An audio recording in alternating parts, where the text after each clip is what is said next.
Hi എല്ലാവർക്കും ASB അക്കാഡമിയിലേക്ക് സ്വാഗതം. അപ്പോൾ നമ്മളിന്ന് നോക്കാൻ പോകുന്നത് നമ്മൾ ഈ ഒരു വീക്കിൽ ഡിസ്കസ് ചെയ്തിട്ടുള്ള കുറച്ച് കറണ്ട് അഫയേഴ്സ് ആണ്. ഓക്കെ, അപ്പോൾ ഈ ഒരു വീക്കിലല്ലേ നമ്മൾ മുഴുവൻ കാര്യങ്ങളും പറയുന്നില്ലെങ്കിലും ഈ ഒരു വീക്കിൽ നമ്മൾ ഡിസ്കസ് ചെയ്തിട്ടുള്ള കുറച്ച് കോമൺ ആയിട്ട് വരുന്ന കുറച്ച് അല്ലെങ്കിൽ കുറച്ച് ഇമ്പോർട്ടൻ്റ് ആയിട്ട് വരുന്ന കുറച്ച് കറണ്ട് അഫയേഴ്സ് ആണ് നമ്മൾ നോക്കാൻ പോകുന്നത്. ഓക്കെ, അപ്പോൾ നമുക്ക് നമ്മുടെ ഫസ്റ്റ് ക്വസ്റ്റ്യൻ ഏതാണെന്ന് നോക്കാം. നമ്മുടെ ഫസ്റ്റ് ക്വസ്റ്റ്യൻ എന്ന് പറയുന്നത് നമുക്ക് എല്ലാവർക്കും അറിയാം, ജൂലൈ 27 APJ അബ്ദുൽ കലാമിന്റെ ഓർമ്മ ദിവസമാണ് അല്ലേ. 2015 അല്ലേ, 2015 ജൂലൈ 27 അദ്ദേഹം എന്ത് ചെയ്തത്, അന്തരിച്ചത്. 2015 ജൂലൈ 27 ഷില്ലോങ്ങിലെ വിദ്യാർത്ഥികളോട് സംവദിക്കുന്നതിനിടയിലാണ് അദ്ദേഹം അന്തരിച്ചത് അല്ലേ. അപ്പൊ ആ ഒരു ദിവസമാണ് അദ്ദേഹത്തിന്റെ അനുസ്മരണ ദിനമായിട്ട് നമ്മൾ ആചരിക്കുന്നത് അല്ലേ. നമ്മുടെ ഇന്ത്യയുടെ മിസൈൽ മാൻ ഓഫ് ഇന്ത്യ എന്നറിയപ്പെടുന്ന നമ്മുടെ ഇന്ത്യയുടെ 11ാമത്തെ രാഷ്ട്രപതി ആയിരുന്നു ആരെന്ന് പറയുന്നത് APJ അബ്ദുൽ കലാം എന്ന് പറയുന്നത് അല്ലേ. അതേപോലെ ISROയിലും DRDOയിലും ഒക്കെ അദ്ദേഹം എന്ത് ചെയ്തിട്ടുണ്ട്, ഈ പറയുന്ന വിക്ഷേപണ വാഹനങ്ങളുടെ നിർമ്മാണ ഘട്ടങ്ങളിലൊക്കെ ഒരുപാട് പ്രവർത്തിച്ചിട്ടുള്ള വ്യക്തിയാണ് ആരെന്ന് പറയുന്നത് അവുൽ പക്കീർ ജലാലുദ്ദീൻ അബ്ദുൽ കലാം അല്ലേ, APJ അബ്ദുൽ കലാം എന്ന് പറയുന്നത്. അപ്പൊ അദ്ദേഹം അന്തരിച്ച ദിവസമാണ് എന്തെന്ന് പറയുന്നത് ജൂലൈ 27. അപ്പൊ ജൂലൈ 27 ആണ് APJ അബ്ദുൽ കലാമിന്റെ ഓർമ്മ ദിവസം അല്ലെ, അനുസ്മരണ ദിനം എന്ന് പറയുന്നത്. അതേപോലെ തന്നെ രാജ്യത്തിന്റെ പരമോന്നത ബഹുമതിയായിട്ടുള്ള ഭാരതരത്ന നൽകി അദ്ദേഹത്തെ ബഹുമതി നൽകിയിട്ടുണ്ട്. അതേപോലെ പത്മവിഭൂഷൺ ഒക്കെ അദ്ദേഹത്തിന് കിട്ടിയിട്ടുണ്ട്. മറ്റൊരു ചോദ്യം എന്ന് പറയുന്നത് ഇന്ത്യൻ നാവികസേനയുടെ ഓപ്പറേഷൻ സദേൺ റെസിഡൻസ് എന്ന സംയുക്ത സമുദ്ര സുരക്ഷാ പരിശീലന വേദി ഏത് എന്നുള്ളതാണ്. ഉത്തരം ദക്ഷിണ നാവിക കമാൻഡ്, കൊച്ചി എന്നുള്ളതാണ്. ഓക്കെ, നോക്കുക, ഇന്ത്യൻ നാവികസേനയുടെ ഓപ്പറേഷൻ സദേൺ റെസിഡൻസ് എന്ന സംയുക്ത സമുദ്ര സുരക്ഷാ പരിശീലന വേദി എന്ന് പറയുന്നത് കൊച്ചിയിലെ ദക്ഷിണ നാവിക കമാൻഡ് ആണ്. ഏകദേശം 27 രാജ്യങ്ങളും അതേപോലെ തന്നെ 276 ഉദ്യോഗസ്ഥരും 76 ഫെസിലിറ്റേറ്റർമാരും 4 അന്താരാഷ്ട്ര സംഘടനകളുമാണ് ഈ ഒരു സമ്മേളനത്തിൽ പങ്കെടുക്കുന്നത് അല്ലെ, ഈ ഒരു പരിശീലന വേദിയിൽ പങ്കെടുക്കുന്നത്. അപ്പം ബഹുരാഷ്ട്ര സമുദ്ര സുരക്ഷാ പരിശീലന വേദിയാണ് ഈ പറയുന്ന ദക്ഷിണ നാവിക കമാൻഡ് എന്ന് പറയുന്നത് അല്ലെ. 27 രാജ്യങ്ങളും 4 അന്താരാഷ്ട്ര സംഘടനകളും 276 ഉദ്യോഗസ്ഥരും അതേപോലെ 76 ഫെസിലിറ്റേറ്റർമാരുമാണ് ഈ ഒരു വേദിയിൽ പങ്കെടുക്കുന്നത്. ഓക്കെ, മറ്റൊരു ക്വസ്റ്റ്യൻ എന്ന് പറയുന്നത് യുനെസ്കോയുടെ ലോക പൈതൃക പട്ടികയിൽ ഇടം നേടുന്ന ഇന്ത്യയിലെ 45ാമത്തെ സൈറ്റ് ഏത് എന്നുള്ളതാണ്. ഉത്തരം ഏതാണ്? ഉത്തർപ്രദേശിലെ സാരനാഥ് ആണ്. 44ാമത്തെ സൈറ്റ് എന്ന് പറയുന്നത് ഏതാണ്? 44ാമത്തെ സൈറ്റ് എന്ന് പറയുന്നത് Maratha military landscape of India, Maratha. Okay, Maratha military landscape of India ആണ്. 43ാമത്തെ എന്ന് പറയുന്നത് അസമിലെ മോയിഡാം ആണ്. അസമിലെ മോയിഡാമാണ് 43ാമത്തെ യുനെസ്കോയുടെ സൈറ്റ്. അപ്പം 1200ഓളം ലോകത്തിൽ മൊത്തമായിട്ട് 1200ലധികം യുനെസ്കോയുടെ പൈതൃക സൈറ്റുകളുണ്ട്. അതിൽ ഇപ്പോൾ റീസെന്റ് 45ാമത് സൈറ്റായിട്ട് തിരഞ്ഞെടുത്തിരിക്കുന്നത് ഏതാണ്? നമ്മുടെ ഇന്ത്യയുടെ ഉത്തർപ്രദേശിലെ സാരനാഥ് ആണ്. അതേപോലെ പശ്ചിമഘട്ടത്തെയും തിരഞ്ഞെടുത്തിട്ടുണ്ടായിരുന്നു. പശ്ചിമഘട്ടം എന്ന് പറയുമ്പം നമ്മുടെ കേരളത്തിലാണ് വരുന്നെങ്കിലും പശ്ചിമഘട്ടം കേരളത്തിൽ മാത്രമല്ലല്ലോ, കേരളത്തിൽ മാത്രമായിട്ട് ഒരു പൈതൃക ഇടാതെ അവരെന്ത് ചെയ്തിട്ടില്ല, തിരഞ്ഞെടുത്തിട്ടില്ല. അപ്പം കേരളം ഉൾപ്പെടെ വരുന്ന പശ്ചിമഘട്ടം എന്ത് ചെയ്തിട്ടുണ്ട്, ഒരു പൈതൃക പട്ടികയിൽ, യുനെസ്കോയുടെ പൈതൃക പട്ടികയിൽ ഉൾപ്പെടുത്തിയിട്ടുണ്ട്. ഓക്കെ, അതേപോലെ ജോർജിയയിലെ ഒരു ചതുപ്പ് തടാകം കൂടി എന്ത് ചെയ്തിട്ടുണ്ട്, ഈ പറയുന്ന പൈതൃക പട്ടികയിൽ അവർ ഉൾപ്പെടുത്തിയിട്ടുണ്ട്. ഓക്കെ, അടുത്ത ക്വസ്റ്റ്യൻ എന്ന് പറയുന്നത് നവജാത ശിശുക്കളുടെ ആരോഗ്യവും വളർച്ചയും നിരീക്ഷിക്കുന്നതിനായി AI അധിഷ്ഠിത സംവിധാനം അവതരിപ്പിച്ച സംസ്ഥാനം ഏത് എന്നുള്ളതാണ് ചോദ്യം. ഉത്തരം ആന്ധ്രാപ്രദേശ് ആണ്. ആന്ധ്രാപ്രദേശ് എന്ന് പറയുമ്പോൾ അവിടെ ശിശുമാപ്പൻ എന്ന് പറയുന്ന ഒരു ആപ്പ് കൂടി, ശിശുമാപ്പൻ ഒരു ആപ്പ് കൂടി എന്ത് ചെയ്തിട്ടുണ്ട്, അവർ അവിടെ നിർമ്മിച്ചിട്ടുണ്ട്. എന്തിനാണെന്ന് വെച്ച് കഴിഞ്ഞാൽ ഈ ആശാവർക്കർമാരൊക്കെ ഇപ്പോൾ ഒരു പുതിയൊരു കുട്ടി ഉണ്ടായി കഴിയുമ്പോൾ ആ കുട്ടിയുടെ തൂക്കം അല്ലെ, അതിൻ്റെ തലയുടെ ഭാരം, അതിൻ്റെ തലയുടെ വലുപ്പം, അതേപോലെ ഉടലിൻ്റെ വലുപ്പം, അതിൻ്റെ ഭാരം അല്ലെ, അങ്ങനെയുള്ള ഓരോ കാര്യങ്ങളും എന്ത് ചെയ്യണം, രേഖപ്പെടുത്തേണ്ടതായിട്ട് വരും. അപ്പോൾ എല്ലാ വീടുകളും കയറി ഇറങ്ങി സ്കെയിലും അതുപോലെ തന്നെ ഇങ്ങനെയുള്ള സാധനങ്ങളൊക്കെ ഉപയോഗിച്ചുകൊണ്ട് ചെയ്യുന്നതിന് പകരം ഒരു ആപ്പ് ഉപയോഗിച്ചുകൊണ്ട് അവർക്ക് എന്ത് ചെയ്യാം, ഈ കാര്യങ്ങളൊക്കെ ചെയ്യാൻ പറ്റും. അപ്പോൾ അതിനുവേണ്ടി കൊണ്ടുവന്നതാണ് ശിശുമാപ്പൻ എന്ന് പറയുന്ന ആപ്പ്. അപ്പോൾ AI അധിഷ്ഠിത സംവിധാനമാണത്. അത് കൊണ്ടുവന്നിരിക്കുന്ന ആദ്യ സംസ്ഥാനം എന്ന് പറയുന്നത് ഏതാണ്? ആന്ധ്രാപ്രദേശാണ്. ഓക്കെ, അടുത്തെന്ന് പറയുന്നത് 2026 ജൂലൈയിൽ ഇന്ത്യയുടെ 99ാമത് ഗ്രാൻഡ് മാസ്റ്റർ പദവി സ്വന്തമാക്കിയത് ആര് എന്നുള്ളതാണ്. ഉത്തരം VS രത്തൻവേൽ ആണ്. കോയമ്പത്തൂർ തമിഴ്നാട് സ്വദേശിയായ VS രത്തൻവേൽ ആണ് എന്താന്ന് പറയുന്നത് 99ാമത് ചെസ് ഗ്രാൻഡ് മാസ്റ്റർ ആയിട്ട് ആ ഒരു പദവി സ്വന്തമാക്കിയിരിക്കുന്നത്. എവിടെ വെച്ചാണ്? ഗുവാഹത്തിയിൽ നടന്ന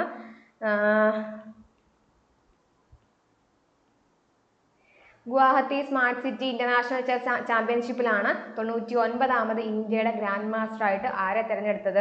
ഈ പറയുന്ന VS രത്തൻവേൽ തിരഞ്ഞെടുക്കപ്പെട്ടത്. ഓക്കെ, അപ്പോൾ തമിഴ്നാട് കോയമ്പത്തൂർ സ്വദേശിയാണ് VS രത്തൻവേൽ എന്ന് പറയുന്നത്. 99ാമത് ചെസ് ഗ്രാൻഡ് മാസ്റ്റർ ആണ്. ഗുവാഹത്തിയിൽ നടന്ന മത്സരത്തിലാണ് അദ്ദേഹത്തെ എന്തായിട്ട് തിരഞ്ഞെടുത്തിരിക്കുന്നത്? 99ാമത് ഗ്രാൻഡ് മാസ്റ്റർ പദവി അദ്ദേഹം എന്ത് ചെയ്തിരിക്കുന്നത്? സ്വന്തമാക്കിയിരിക്കുന്നത് അല്ലേ. അടുത്ത ക്വസ്റ്റ്യൻ എന്ന് പറയുന്നത് നോക്കാം, 50 വയസ്സ് കഴിഞ്ഞവരിലെ മറവി രോഗത്തിനുള്ള ഡിമെൻഷ്യ വാക്സിൻ അല്ലെങ്കിൽ മറവി രോഗം അല്ലെങ്കിൽ ഡിമെൻഷ്യ എന്ന് പറയുന്ന വാക്സിൻ ഏതാണെന്നാണ് ചോദ്യം. ഉത്തരം ഏതാണ്? ഷിംഗിൾസ് വാക്സിൻ ആണ്.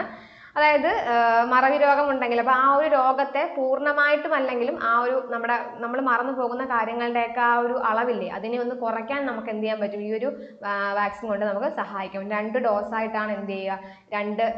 2 മുതൽ 6 വരെയുള്ള 2 മാസങ്ങൾക്കിടയിലുള്ള 2 ഡോസായിട്ടാണ് ഈ പറയുന്ന ഷിംഗിൾസ് എന്ന് പറയുന്ന വാക്സിൻ എല്ലാവർക്കും കൊടുക്കുന്നത്. ഓക്കെ, മറ്റൊരെണ്ണമെന്ന് പറയുന്നത് 2026 ജൂലൈയിൽ ഭക്ഷ്യവകുപ്പ് ധാന്യ ATMകൾ സ്ഥാപിക്കാൻ തീരുമാനിച്ച സംസ്ഥാനം ഏത് എന്നുള്ളതാണ്. കേരളമാണ്. ഒഡീഷ മാതൃകയിൽ ഇപ്പോൾ ഒഡീഷയിൽ ഈ ഒരു ധാന്യ ATM അല്ലെങ്കിൽ ഗ്രെയിൻ ATM എന്ന് പറയുന്ന ഒരു പദ്ധതിയുണ്ട്. അന്നപൂർണ ഗ്രെയിൻ ATM എന്ന് പറയുന്ന ഒരു പദ്ധതിയുണ്ട്. അപ്പോൾ കേന്ദ്ര സർക്കാരിൻ്റെ ഒരു പദ്ധതിയാണ് അന്നപൂർണ ഗ്രെയിൻ ATM എന്ന് പറയുന്നത്. അത് ഒഡീഷയിലുണ്ട്. അപ്പോൾ ആ ഒഡീഷ മാതൃകയിൽ കേരളത്തിലാണ് കൊണ്ടുവരാൻ പോകുന്നത്. അപ്പം പരീക്ഷണാർത്ഥം എറണാകുളം ജില്ലയിലാണ് ആദ്യമായിട്ട് ഈ ധാന്യ ATM എന്ന് പറയുന്ന ഈ ഒരു പദ്ധതി കൊണ്ടുവരാൻ പോകുന്നത്. അപ്പം ധാന്യ ATMകൾ സ്ഥാപിക്കാൻ തീരുമാനിച്ച സംസ്ഥാനം കേരളമാണ്.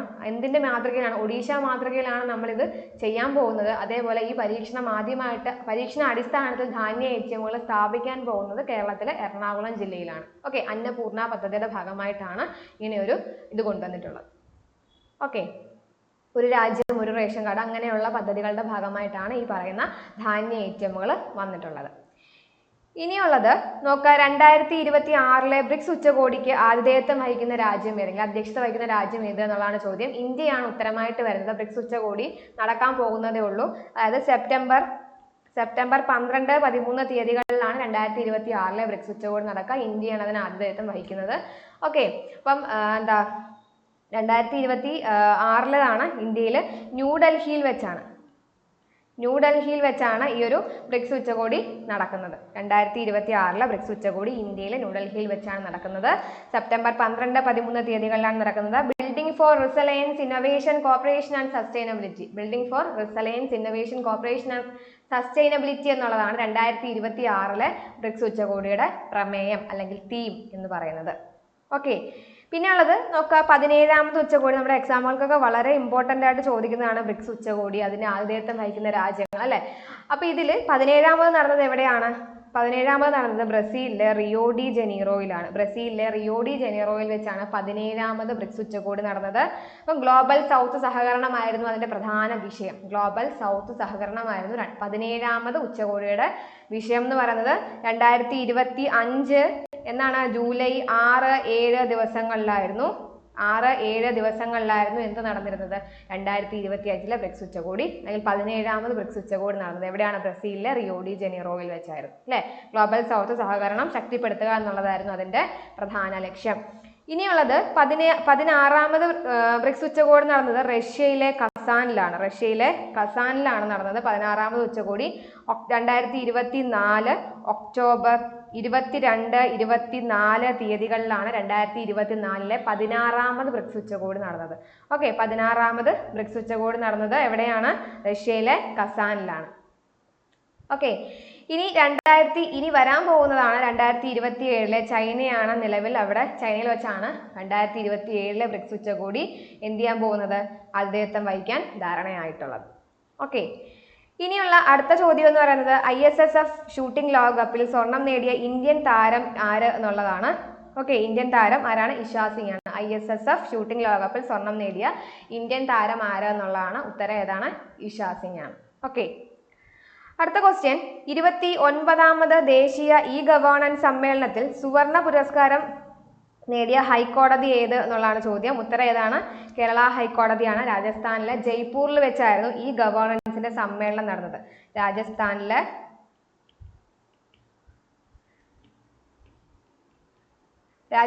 ജയ്പൂരിൽ വെച്ചായിരുന്നു ഈ ഗവേണൻസ് സമ്മേളനം നടന്നത്. അപ്പോൾ ഈ സമ്മേളനത്തിൽ വെച്ചാണ് കേരള ഹൈക്കോടതിക്ക് എന്ത് കിട്ടിയിട്ടുള്ളത്? സുവർണ പുരസ്കാരം. അതായത് AI അധിഷ്ഠിതമായിട്ടുള്ള കുറേ ആപ്പുകൾ അല്ലെ, വളരെ പെട്ടെന്ന് പ്രശ്നം അല്ലെങ്കിൽ പരാതി പരിഹരണത്തിന് വേണ്ടിയുള്ള കുറേ കാര്യങ്ങൾ അധിഷ്ഠിതമായിട്ടൊക്കെ എന്ത് ചെയ്തിട്ടുണ്ട്, കേരള ഹൈക്കോടതി മുന്നോട്ട് വെച്ചിട്ടുണ്ട്.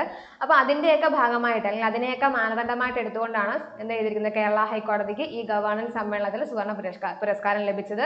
ആ സമ്മേളനം നടന്ന സ്ഥലം എന്ന് പറയുന്നത് മധ്യപ്രദേശിലെ എവിടെയാണ്, ജയ്പൂർ ആണ്. ഓക്കെ, 29ാമത് ദേശീയ ഈ ഗവേണൻസ് സമ്മേളനത്തിലാണ് ഈ പുരസ്കാരം കേരള ഹൈക്കോടതിക്ക് കിട്ടിയത്. അടുത്ത ക്വസ്റ്റ്യൻ എന്ന് പറയുന്നത് 2030 ഫിഫ ലോകകപ്പ് വേദിയാകുന്ന രാജ്യങ്ങൾ ഏതെല്ലാം എന്നുള്ളതാണ്. 2030 അതായത് 2026 കഴിഞ്ഞു സ്പെയിനായിരുന്നു അല്ലെ കിരീടം നേടിയത്. അർജന്റീനയെ പരാജയപ്പെടുത്തിക്കൊണ്ട് സ്പെയിനാണ് 2026 ഫിഫ ലോകകപ്പ് കിരീടം നേടിയത്. ഇനി വരാൻ പോകുന്നത് 2030 2030 ഫിഫ വേൾഡ് കപ്പ് വേദികൾ എന്ന് പറയുന്നത് മൊറോക്കോ, സ്പെയിൻ, പോർച്ചുഗലാണ്. മൊറോക്കോ, സ്പെയിൻ, പോർച്ചുഗലാണ്. 3 ഭൂഖണ്ഡങ്ങളിലായിട്ട് നടക്കുന്ന ആദ്യത്തെ ഫിഫ വേൾഡ് കപ്പ് വേദിയാണ് എന്താന്ന് പറയുന്നത് ഈ 2030 നടക്കാൻ പോകുന്നത്. ഇതിന്റെ ശതാബ്ദി മത്സരങ്ങൾ നടക്കുന്നത് എവിടെയാണ്, ഉറുഗ്വേ, പരാഗ്വേ, അർജന്റീന. ഉറുഗ്വേയിൽ നടക്കാൻ കാരണം നമ്മുടെ ഫിഫ വേൾഡ് കപ്പിന്റെ ഓർമ്മ പുതുക്കലായിട്ടാണ് ഉറുഗ്വേയിൽ നടക്കുന്നത്. അതുകൂടാതെ തന്നെ ശതാബ്ദി മത്സരങ്ങൾ അല്ലെങ്കിൽ ഉദ്ഘാടന മത്സരങ്ങൾ നടക്കുന്നത് എവിടെയാണ്, ഉറുഗ്വേ, പരാഗ്വേ, അർജന്റീന, ഈ 3 രാജ്യങ്ങൾ വെച്ചിട്ടാണ്. ഓക്കെ, ഇതിൽ മൊറോക്കോ, സ്പെയിൻ, പോർച്ചുഗൽ എന്ന് പറയുന്നത് 3 ഭൂഖണ്ഡങ്ങളുള്ള രാജ്യങ്ങളാണ്. അപ്പോൾ 3 ഭൂഖണ്ഡങ്ങളിലായിട്ട് നടക്കുന്ന ഒരു ഫിഫ വേൾഡ് കപ്പ് അല്ലെങ്കിൽ ആദ്യത്തെ ഫിഫ വേൾഡ് കപ്പാണ് ഏതെന്ന് നടക്കാൻ പോകുന്ന വേൾഡ് കപ്പാണ് ഏതെന്ന് പറയുന്നത് നമ്മുടെ 2030 വരാൻ പോകുന്ന ഫിഫ വേൾഡ് കപ്പ് എന്ന് പറയുന്നത്. ഓക്കെ, ഇനി അടുത്താണ് അന്താരാഷ്ട്ര കടുവാ ദിനം എന്ന് പറയുന്നത് 2010 സെന്റ് പീറ്റേഴ്സ്ബർഗ് സമ്മേളനത്തിൽ വെച്ചിട്ടാണ്, അല്ലെങ്കിൽ ഉച്ചകോടി tiger summit, Saint Petersburg tiger സമ്മിറ്റിൽ വെച്ചിട്ടാണ് 2010 ജൂലൈ 29 അന്താരാഷ്ട്ര കടുവാ ദിനമായിട്ട് ആചരിക്കണം എന്നുള്ള തീരുമാനം വന്നത്. കടുവകളുടെ എണ്ണം ഗണ്യമായിട്ട് കുറയുന്നതിൻ്റെ ഒക്കെ ഫലമായിട്ട് അതിന്റെ എണ്ണം വർദ്ധിപ്പിക്കുന്നതിനും അതിന്റെ സ്വാഭാവിക പരിസ്ഥിതി മെച്ചപ്പെടുത്തുന്നതിനും ഒക്കെ വേണ്ടിയിട്ട് നടത്തിയ ഒരു സമ്മിറ്റ് ആയിരുന്നു 2010 സെന്റ് പീറ്റേഴ്സ്ബർഗ് ടൈഗർ സമ്മിറ്റ് എന്ന് പറയുന്നത്. ആ ഒരു സമ്മിറ്റിലാണ് ജൂലൈ 29 അന്താരാഷ്ട്ര കടുവാ ദിനം അല്ലെ ഇന്റർനാഷണൽ ടൈഗർ ഡേ ആയിട്ട് ആചരിക്കണം എന്നുള്ള പ്രഖ്യാപനം വന്നത്. മറ്റൊന്ന്, 8ാമത് ഖേലോ ഇന്ത്യ യൂത്ത് ഗെയിംസിന് വേദിയാകുന്ന നഗരം ഏതാണെന്നുള്ളതാണ്. തെലങ്കാനയാണ്. 8ാമത് ഖേലോ ഇന്ത്യ നടക്കാൻ പോകുന്നത് 2026 നവംബറിലാണ് അല്ലെ. ഇതിന്റെ പ്രഖ്യാപനം നടത്തിയത് ആരാണ്, കേന്ദ്ര കായിക മന്ത്രി ഡോക്ടർ മൻസുഖ് മാണ്ഡവ്യയാണ്. കേരള കായിക യുവജനക്ഷേമകാര്യ മന്ത്രി, കേന്ദ്ര കായിക വകുപ്പ് മന്ത്രിയായിട്ടുള്ള ഡോക്ടർ മൻസുഖ് മാണ്ഡവ്യയാണ് ഇത് പ്രഖ്യാപനം നടത്തിയിരിക്കുന്നത്. ഖേലോ ഇന്ത്യയുടെ 8ാമത് നടക്കാൻ പോകുന്നത് 2018 ഖേലോ ഇന്ത്യ, അതായത് ഇന്ത്യയിലെ യുവാക്കളുടെ കായികക്ഷമതയൊക്കെ വർദ്ധിപ്പിക്കുക എന്നുള്ള ലക്ഷ്യത്തോടു കൂടി 2018 ന്യൂഡൽഹിയിലാണ് ആദ്യത്തെ ഖേലോ ഇന്ത്യ ഗെയിംസ് നടന്നത്. ഓക്കെ, അപ്പം 8ാമത് ഖേലോ ഇന്ത്യ യൂത്ത് ഗെയിംസ് നടക്കാൻ പോകുന്നത് എവിടെയാണ്, തെലങ്കാനയിലാണ്. തെലങ്കാന സംസ്ഥാനത്താണ്. എന്നാണ് 2026 നവംബറിലാണ് 8ാമത് ഖേലോ ഇന്ത്യ യൂത്ത് ഗെയിംസ് നടക്കുന്നത്. ഖേലോ ഇന്ത്യ സ്റ്റാർട്ട് ചെയ്തത് 2018 ന്യൂഡൽഹിയിൽ വെച്ചിട്ടായിരുന്നു. അപ്പം ലക്ഷ്യം എന്തായിരുന്നു, ഇന്ത്യയിലെ യുവാക്കളുടെ കായികക്ഷമത വർദ്ധിപ്പിക്കുക എന്നുള്ളതായിരുന്നു അതിന്റെ ലക്ഷ്യം എന്ന് പറയുന്നത്. ഓക്കെ, അടുത്തത് ഇന്ത്യൻ നാവികസേനയ്ക്കായി കൊച്ചിൻ ഷിപ്പ്യാർഡ് നിർമ്മിച്ച പുതിയ അന്തർവാഹിനി വേദ യുദ്ധക്കപ്പൽ ഏതാണെന്നുള്ളതാണ്. മച്ചിലിപട്ടണമാണ് അല്ലെ. അന്തർവാഹിനികളെ, അതായത് ശത്രു രാജ്യങ്ങളുടെ അന്തർവാഹിനി നശിപ്പിക്കുക, അതേപോലെ തന്നെ അതുവഴി ഉണ്ടാകുന്ന യുദ്ധങ്ങൾ അല്ലെ, അങ്ങനെയുള്ള യുദ്ധങ്ങളൊക്കെ അവസാനിപ്പിക്കുക, അതിനെ തടയുക, പ്രതിരോധിക്കുക, ഇങ്ങനെയൊക്കെയുള്ള കാര്യങ്ങൾക്ക് വേണ്ടി കൊണ്ടുവന്നിട്ടുള്ളതാണ് മച്ചിലിപട്ടണം എന്ന് പറയുന്നത്. കുറേ കൂടി നമ്മൾ ഡെവലപ്ഡ് ആയിട്ടുള്ള കുറേ കാര്യങ്ങൾ ചെയ്യാൻ സഹായിക്കുന്നതാണ് മച്ചിലിപട്ടണം എന്ന് പറയുന്നത്. നോക്കാം, ഇന്ത്യൻ നാവികസേനയ്ക്കായി കൊച്ചിൻ ഷിപ്പ്യാർഡ് നിർമ്മിച്ച പുതിയ അന്തർവാഹിനി വേദ യുദ്ധക്കപ്പലാണ് മച്ചിലിപട്ടണം. ആത്മനിർഭർ ഭാരതിന്റെ ഭാഗമായിട്ടാണ് മച്ചിലിപട്ടണം നിർമ്മിച്ചിരിക്കുന്നത്. ഇനിയുള്ളത്, ഇന്ത്യയുടെ രാഷ്ട്രപതിയായി 4 വർഷം പൂർത്തിയാക്കിയതിന്റെ സ്മരണയ്ക്കായി രാഷ്ട്രപതിയായി ദ്രൗപദി മുർമു ആണ് കേട്ടോ. ദ്രൗപദി മുർമു 4 വർഷം പൂർത്തിയാക്കിയതിന്റെ സ്മരണയ്ക്കായി ആരംഭിക്കുന്ന സൗജന്യ ഇലക്ട്രിക് ബസ് സർവീസാണ് രാഹി. രാഷ്ട്രപതി Bhavan access and heritage Inter connector എന്നുള്ളത്. അതായത് രാഷ്ട്രപതി ഭവനിലുള്ള ഉദ്യോഗസ്ഥർക്കും അവിടെയുള്ള ആൾക്കാർക്കും എന്ത് ചെയ്യാൻ വേണ്ടിയിട്ടാണ്, സൗജന്യ യാത്രയ്ക്ക് ഒരുക്കിയിരിക്കുന്ന ഇലക്ട്രിക് ബസ്സാണ്. പരിസ്ഥിതി സൗഹൃദപരമായിട്ടുള്ള, ഭിന്നശേഷി സൗഹൃദപരമായിട്ടുള്ള ഇലക്ട്രിക് ബസ്സാണ് രാഹി എന്ന് പറയുന്നത്. നമ്മുടെ രാഷ്ട്രപതി ആയിട്ടുള്ള ദ്രൗപദി മുർമു ആണ് ഈ ഒരു സംവിധാനം കൊണ്ടുവന്നിട്ടുള്ളത്. 4 വർഷം പൂർത്തിയാക്കിയതിന്റെ ബേസിലാണ് കൊണ്ടുവന്നിട്ടുള്ളത് അല്ലെ. ദ്രൗപദി മുർമു നമുക്കറിയാം, ഒഡീഷയാണ് ജന്മസ്ഥലം. സന്താൾ ഗോത്ര വിഭാഗത്തിൽ നിന്ന് വന്ന ആദ്യ വനിതാ പ്രധാനമന്ത്രിയാണ് ആരെന്ന് പറയുന്നത്, ദ്രൗപദി മുർമു എന്ന് പറയുന്നത്. ഓക്കെ, പിന്നെയുള്ളത് 2026 ഒക്ടോബർ 3 ഇന്ത്യൻ ദേശീയ ഫുട്ബോൾ ടീമും 5 തവണ ലോക ചാമ്പ്യന്മാരായ ബ്രസീലും തമ്മിലുള്ള ചരിത്രപരമായ സൗഹൃദ മത്സരത്തിന് വേദിയാകുന്നത് കൊൽക്കത്തയിലെ സോൾട്ട് ലേക്ക് സ്റ്റേഡിയമാണ് അല്ലെ. കൊൽക്കത്തയിലെ സോൾട്ട് ലേക്ക് സ്റ്റേഡിയമാണ്. അപ്പോൾ നമ്മൾ കോമൺവെൽത്ത് ഗെയിംസ് പറഞ്ഞിരുന്നു അല്ലേ? കോമൺവെൽത്ത് ഗെയിംസിന് എവിടെയാണ് നടക്കുന്നത്? ഗ്ലാസ്ഗോ, സ്കോട്ട്ലൻഡിലാണ്. അതിൻ്റെ ഭാഗ്യചിഹ്നം എന്ന് പറയുന്നത് ഫിന്നിയാണ് കേട്ടോ. ഫിന്നിയാണ് ഭാഗ്യചിഹ്നം എന്ന് പറയുന്നത്. അതേപോലെ എന്താണ്, ഇന്ത്യക്ക് എത്ര മെഡൽ ഉണ്ട്? നിലവിൽ ഇന്ത്യയുടെ സ്ഥാനം എന്ന് പറയുന്നത് 10ാം സ്ഥാനമാണ്. 23 മെഡലാണ് അല്ലേ? അതിൽ 5 സ്വർണ്ണ മെഡൽ നേടിയിട്ടുണ്ട് അല്ലേ? അതേപോലെ നമ്മുടെ ഇന്ത്യക്ക് വേണ്ടിയിട്ട് ആദ്യ മെഡൽ നേടിയത് ആരാണ്? ജഡ്ഡു കുമാറാണ്. പവർ ലിഫ്റ്റിംഗിലാണ് നേടിയത്. പിന്നെ ആദ്യ സ്വർണം നേടിയത് മീരാഭായി ചാനുവാണ്, വനിതകളുടെ പവർ ലിഫ്റ്റിംഗിലാണ് നേടിയത് അല്ലേ? അങ്ങനെ കുറേ നേട്ടങ്ങളുണ്ട്. അതേപോലെ നീരജ് ചോപ്ര ജാവലിംഗിൽ വെള്ളി നേടി. എം ശ്രീശങ്കർ ലോങ് ജമ്പിൽ 2022-ലും 2026-ലും വെള്ളി മെഡൽ നേടി. ഇപ്പോൾ തുടർച്ചയായിട്ട് 2 കോമൺവെൽത്ത് ഗെയിംസിൽ തുടർച്ചയായി 2 കോമൺവെൽത്ത് ഗെയിംസിൽ ലോങ് ജമ്പിൽ സ്വർണം നേടുന്ന ആദ്യ ഇന്ത്യൻ താരമാണ് ആരെന്ന് പറയുന്നത്? എം ശ്രീശങ്കർ എന്ന് പറയുന്നത് അല്ലേ? പിന്നെ എന്താണ്, അതേപോലെ ജൂഡോയിൽ അല്ലേ ആദ്യ പുരുഷ താരവും അതേപോലെ ആദ്യ വനിതാ താരം ഇന്ത്യക്കുള്ളതാണ് അല്ലേ? അപ്പോൾ ഇതെല്ലാം ജൂഡോയിൽ ഇതുവരെ ഇന്ത്യക്ക് ജൂഡോയിൽ സ്വർണം നേടിയിട്ട് ഉണ്ടായിരുന്നില്ല. അപ്പോൾ ഈ 2026 കോമൺവെൽത്ത് ഗെയിംസിൽ ഇന്ത്യ എന്ത് ചെയ്തിട്ടുണ്ട്? ജൂഡോയിലും സ്വർണം നേടിയിട്ടുണ്ട് അല്ലേ? നിലവിൽ വന്ന 23 ആണ്. അപ്പോൾ 8ാം സ്ഥാനത്തായിരുന്നു ഇന്ത്യ. അപ്പോൾ നമ്മുടെ ഗോൾഡ് മെഡലിൻ്റെ ആ എണ്ണം അനുസരിച്ചാണ് ഇന്ത്യ എന്ത് ചെയ്യുക? മുന്നിലേക്കൊക്കെ സ്ഥാനം മാറുന്നത്. അപ്പോൾ ഏറ്റവും കൂടുതൽ മെഡലുകളുമായിട്ട് ആരാണ് മുന്നിൽ? ഓസ്ട്രേലിയയാണ് മുന്നിലായിട്ട് നിൽക്കുന്നത്. ഓക്കെ. അപ്പോൾ നമ്മൾ ഈ ഒരു വീക്കിൽ പറഞ്ഞിട്ടുള്ള കുറച്ച് ക്വസ്റ്റ്യൻസ്, കുറേ ഇമ്പോർട്ടൻ്റ് ആയിട്ട് വരുന്ന കുറച്ച് ക്വസ്റ്റ്യൻസ് അല്ലേ? അതാണ് നമ്മൾ ഇന്നിപ്പോൾ ഡിസ്കസ് ചെയ്തത്. അപ്പോൾ എല്ലാവർക്കും മനസ്സിലാവുമെന്ന് വിശ്വസിക്കുന്നു. എല്ലാവരും നന്നായിട്ട് പഠിക്കുക. കറണ്ട് അഫയേഴ്സ് ഒക്കെ എപ്പോഴും എല്ലാ കോമ്പറ്റേറ്റീവ് എക്സാമുകൾക്കും വളരെ ഇമ്പോർട്ടൻ്റ് ആണ്. നന്നായിട്ട് പഠിക്കുക, നന്നായിട്ട് വർക്ക് ചെയ്യുക. ഓക്കെ, എല്ലാവർക്കും all the best of luck. Thank you.